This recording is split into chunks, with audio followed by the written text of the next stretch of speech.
This is a story about a small line above a letter that changed everything. A line that refused to appear over the letter E on Claudia Heidt's keyboard. May 2015. She is an assistant to a member of the Bundestag, the German parliament, in Berlin. On a warm Friday, she can't write an email to her colleague René. The umlaut won't work. She reboots her computer. She calls the IT hotline, 117. She says, maybe a Trojan. They don't believe her. But there is a Trojan on her computer, and it's just one part of a whole. While she is on the phone, hackers are already deep inside the systems of the German parliament. They work for the GRU, Russian military intelligence. Putin's bears are in the heart of German democracy.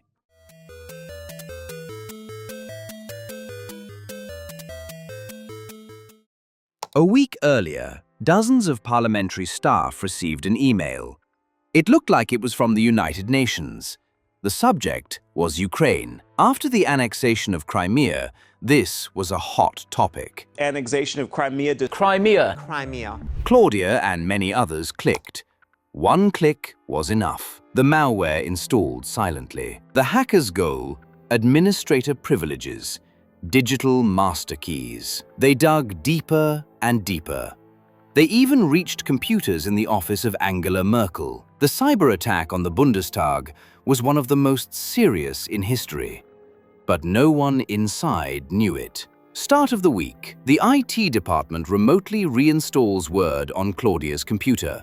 No result. Meanwhile, a British cybersecurity company sees something strange, a suspicious server connecting to the Bundestag. The warning goes to German intelligence. 3 days of bureaucracy later, it finally arrives. A response team is sent. They see, this is serious. The hackers are still inside. They pull the plug on the entire parliamentary network, like yanking a cord from the wall. The news is first broken by Der Spiegel. Politicians learn about the hack from the media.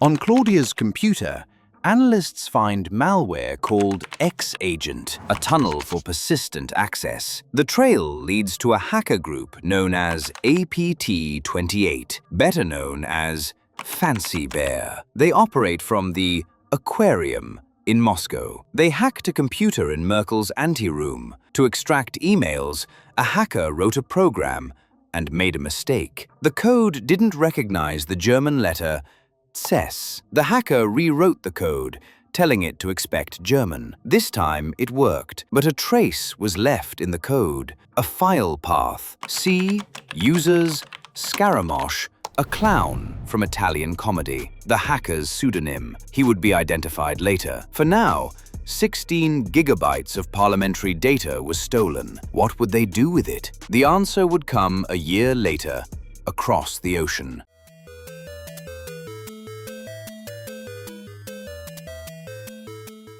(2016), the US presidential election. Trump versus Clinton. Putin hates Clinton. March 19th, Clinton's campaign chairman, John Podesta, gets a fake Google security email advising a password change. Due to an IT staffer's mistake, this is a legitimate email. Podesta clicks. Hackers are in. It's Fancy Bear again. They steal 50,000 of Podesta's emails. The tactic? Spear phishing. They also attack Democratic Party committees. They steal strategies, opposition research on Trump. But the DNC already hosts another Russian group, Cozy Bear. Dutch intelligence had spotted them back in 2015. The Americans were warned, but the warning was ignored. In early summer, Fancy Bear launches dcleaks.com. A fake persona appears, Guccifer 2.0, the Romanian hacker. The leaks begin. The Democrats' dirty laundry is in the headlines. Scandals. The DNC favored Clinton over Sanders. High-paid Wall Street speeches. Trump seizes it. Russia, if you're listening, I hope you're able to find the 30,000 emails that are missing. The leaks are published strategically, month after month, week after week. An impression of systemic corruption is created. Clinton loses momentum. The hackers are aided by an army of trolls from St. Petersburg. Clinton loses. It's hard to say if the leaks decided it, but they changed the campaign's course. Russia had interfered. This wasn't espionage, it was sabotage.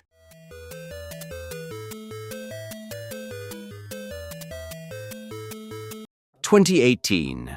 The Skripal case. The OPCW is investigating the Novichok poisoning. April 10th. 4 Russians land at Amsterdam's airport. Their passports say diplomats. In reality, they are GRU operatives. 2 are handlers, 2 are hackers. Their mission? Hack the OPCW from outside the building. They park near the Marriott Hotel. Their trunk holds equipment. A Wi-Fi antenna mimics the OPCW network to steal data. But Dutch intelligence, the MIVD, is watching. They are detained. In a hacker's bag, they find a taxi receipt from GRU headquarters to the airport. Phones show geolocation near the aquarium. They are called the cleaners. They arrive to clean up the mess. They are released. But the world saw. Hackers aren't ghosts. They are civil servants with neat receipts. Investigators find Skaramosh. His real name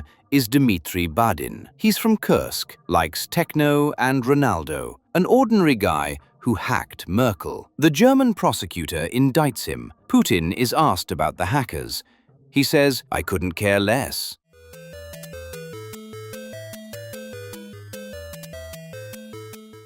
February 24th, 2022, Moscow. A cold night. A hacker from Unit 74455, known as Sandworm or Voodoo Bear, goes to work. Months of preparation. A few clicks remain. In Austin, Texas, a Viasat manager sees alerts from Ukraine. 2 ground stations are under attack. They are being jammed. But that's just the start. The hackers had penetrated Viasat systems months earlier. Now they send a command to tens of thousands of satellite modems across Europe. Erase your login credentials. 30,000 modems turn into bricks. In Germany, wind turbines stop. In Ukraine, military communications go dark. The full-scale invasion begins. For Ukraine, this is not new. Since 2014, Russia has tested cyber attacks here, elections, the power grid. But now the scale is different. The war continues. Putin's bears are attacking, but Ukraine is defending itself in cyberspace too.